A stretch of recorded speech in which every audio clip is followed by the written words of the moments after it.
1899 é uma série que está dando o que falar, seja por suas bizarrices e loucuradas ou até mesmo pelas polêmicas envolvendo plágio. Hoje vim aqui para falar sobre essa primeira temporada que eu achei muito boa, as suas teorias mirabolantes e no final as minhas expectativas para a segunda temporada. Mas não deixem de se inscrever no canal que eu vou fazer um vídeo só sobre essa grande polêmica que a série está inserida, com mais detalhes e mais tempo. E se gostarem do vídeo, por favor deixem um like, assim ele é recomendado para mais pessoas interessadas no assunto. Eu sou o Kaique e sejam todos muito bem-vindos ao Conservatório Pop. Nessa primeira parte eu gostaria de abordar uns aspectos que me chamaram mais atenção nessa primeira temporada. E também os significados de algumas coisas que não tiveram uma explicação durante toda a temporada. Lembrando que não vi ninguém falando antes de fazer o roteiro e o vídeo para que eu não me influenciasse pelas teorias dessas pessoas. Na segunda parte irei abordar as minhas expectativas para a segunda temporada, que promete ser tão grandiosa quanto essa. Devo dizer também que algumas coisas que eu vou falar é da autoria da minha namorada que viu a série junto comigo e compartilhou as loucuras e teorias. E também só um rápido recado, mais um, o último, a respeito da acusação de plágio. Farei um vídeo só sobre isso, pois é um assunto bem sério que requer mais tempo e dedicação. Não dá pra falar ele em 3 minutos só, jogar as coisas pra vocês. Deixando claro também que eu não sou advogado e não sou especialista no assunto, só vou falar sobre as coisas que eu pesquisei e fui mais a fundo no tema. Então eu trarei um vídeo com mais detalhes e já tendo lido o quadrinho que eu terminei de ler ontem. Sem mais delongas, vamos para o vídeo. Um dos aspectos que eu mais gostei na série foi o seu ritmo. Eu pensei que seria uma série meio arrastada e cheia de tramas que não seriam bem aproveitadas e bem chatas, mas não foi o caso. Apesar de achar que alguns personagens não têm tanto destaque, como por exemplo o Angel, personagem interpretado pelo Miguel Bernabéu. Acho que o plot dele não foi muito bem aproveitado, mesmo com a conversa entre ele e o Ramiro mostrar que aparentemente ele é uma pessoa meio escrota que faz as coisas na hora que quer e quando ele quer. O típico mimadinho que todos nós conhecemos. Tu madre tenía razón. Tú usas a la gente y no te importo yo, no te importo una puta persona.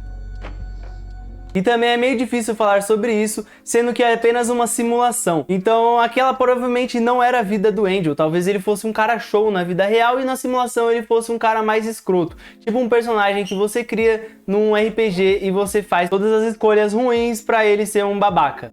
Mas acho que vocês entenderam o meu ponto. Eu gostaria de ter visto mais sobre ele nessa primeira temporada. Um outro aspecto também são algumas referências literárias e filosóficas, como o caso da Caverna de Platão, que ilustra muito bem a série. Pois é muito o que o Daniel fala para a Maura, que todos acham que aquela é a realidade, que ela é a sombra da caverna, mas não é. E aí quando alguém se liberta e vê o mundo como ele realmente é e volta para ajudar os presos, as pessoas da caverna não querem ajuda e ainda a taxam de louca, o que pode ser indícios dessa segunda temporada. Afinal a Maura se libertou daquela simulação, então será que ao tentar voltar para ajudar os outros tripulantes, eles vão querer ajuda? Ou apenas vão ficar naquele mundo deles, achando que aquela é a verdade? Deixem aí nos comentários o que vocês acham sobre isso. Outra coisa também é que a imagem de Deus está muito presente na série, seja quando o filho da Maura, o Elliot, fala sobre o Criador, ou com a personagem da Maria Elrond, a Iben. No primeiro caso, acho que o Criador não seria Deus em si, mas sim a pessoa que criou toda aquela simulação que podemos deduzir que seja o Henry Singleton. E quem notou que o ator que faz o Henry, o Anton Lesser, é o grande mestre da Cersei, aquele mesmo que ressuscita o Montanha. Deixa aí nos comentários se vocês também repararam nisso. Porém, como o Daniel diz para a Maura, o Henry é só mais uma peça naquele grande tabuleiro.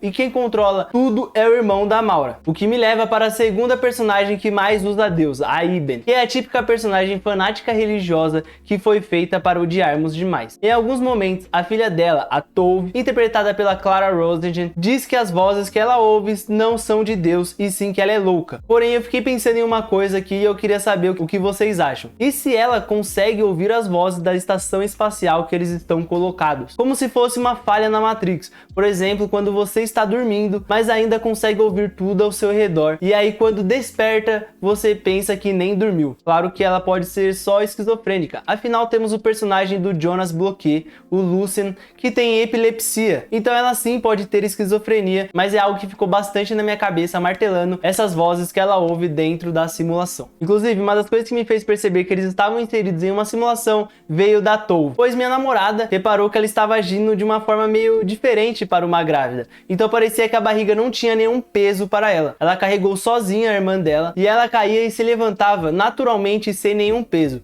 Então quando ela me chamou a atenção para isso, eu comecei a pensar, talvez seja uma simulação e ela não está grávida de verdade. Alguém mais percebeu isso daí? Deixa aí nos comentários que eu quero saber.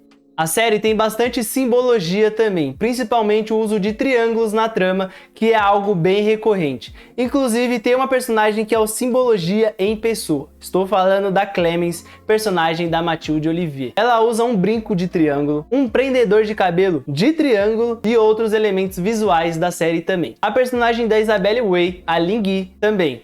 Ela tem um kimono que atrás tem um triângulo de cabeça para baixo gigante. No cenário temos os tapetes com triângulos e, lógico, o triângulo gigante no meio do nada na simulação do Henry. E eu creio que fosse uma simulação também de testes. Porém, aqueles elementos pretos que resetam as simulações dos navios saíram do controle e destruíram tudo, criando também aquela pirâmide preta gigante no meio do nada. Então eles destroem tudo e depois eles se juntam e criam aquela pirâmide. Creio que eles vão abordar na segunda temporada e explicar melhor essa pirâmide. Outro aspecto da série que eu gostei bastante também foram aqueles túneis que funcionaram como espécies de portais que levam para o que parecia ser memórias mais traumáticas. Vimos a de alguns personagens, mas a de outros não, o que pode ter alguma coisinha aí, alguma teoria nisso. Aqui chegamos em uma teoria. O Daniel diz para Maura que a memória de ela não poder ter filhos é falsa e foi implantada. Então será que todas essas memórias traumáticas não aconteceram de verdade e sim que elas foram implantadas nessas pessoas? Pois a estética dessas memórias são tempos antigos, assim como a estética da simulação. E aqui chegamos em duas teorias, se formos levar em conta que não são memórias 100% falsas. A primeira é a que a minha namorada me falou, então eu dou crédito para ela. É a que eles adaptaram as memórias traumáticas para a estética da simulação.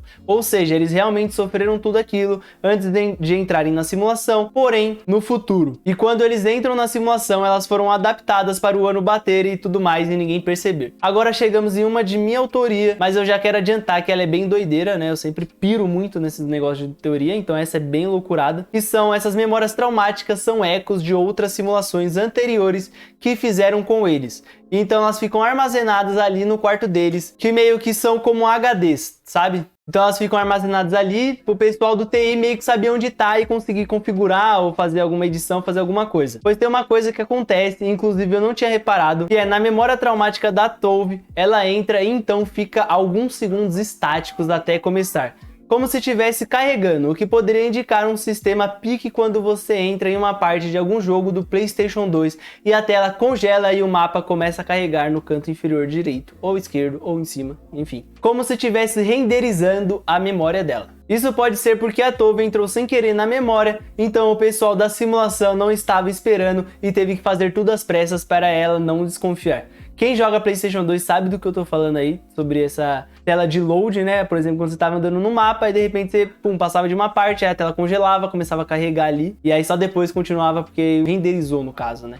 Mas esses foram alguns aspectos que eu gostei da série e algumas teorias que ficaram na minha cabeça durante essa primeira temporada. Vamos agora para o segundo bloco, no qual eu falarei sobre expectativas que eu tenho para a próxima.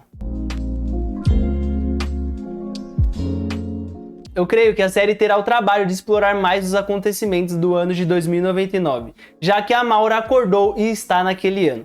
Eu quero ver como eles vão explicar o que aconteceu no mundo para eles estarem naquela nave. Será que o mundo realmente foi para o saco e eles são os últimos sobreviventes ou apenas estão ali para fazer uma simulação de um jogo maquiavélico mesmo? Eu sei que essa segunda teoria ali parece um enredo de anime, mas pode ser que seja, né?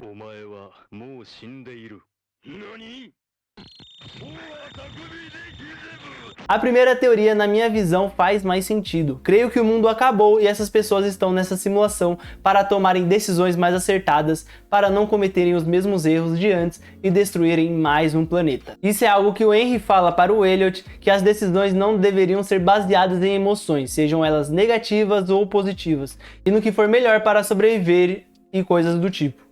Outra ponta solta que não se amarrou é essa grande pirâmide preta no meio do nada. Será que é apenas uma escolha estética ou ela serve de algo? Mesmo eu tendo dado a minha opinião sobre ela, eu quero ver como os escritores farão esse desenvolvimento e se terá um motivo ou se for só uma escolha estética, né? Às vezes acontece, pode ter chances de ser só isso. Outra coisa também que eu dei meu ponto de vista, mas gostaria de ver melhor sendo explorado, são as memórias traumáticas e a passagem para ela. Quero entender o motivo de ela existir e se eu estou certo na minha análise, se funciona como uma espécie de HD de simulações passadas. E já falando de simulações, não é difícil de crer que existam mais grupos de pessoas vivendo em outras simulações, pois a nave é bem grande. Será que veremos outros tipos de simulações nessa segunda temporada? Eu vou ficar bem feliz se tiver mais simulações e mais personagens sendo explorados.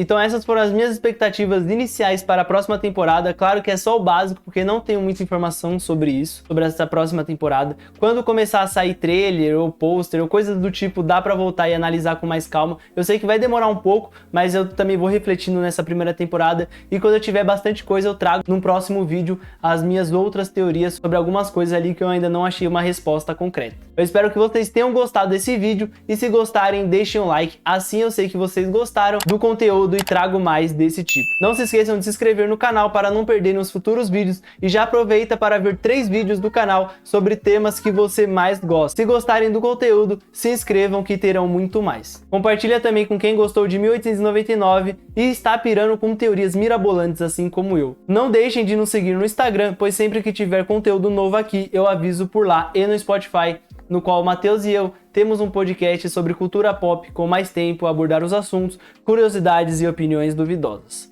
Os links estão todos aí na descrição. Muito obrigado e até a próxima.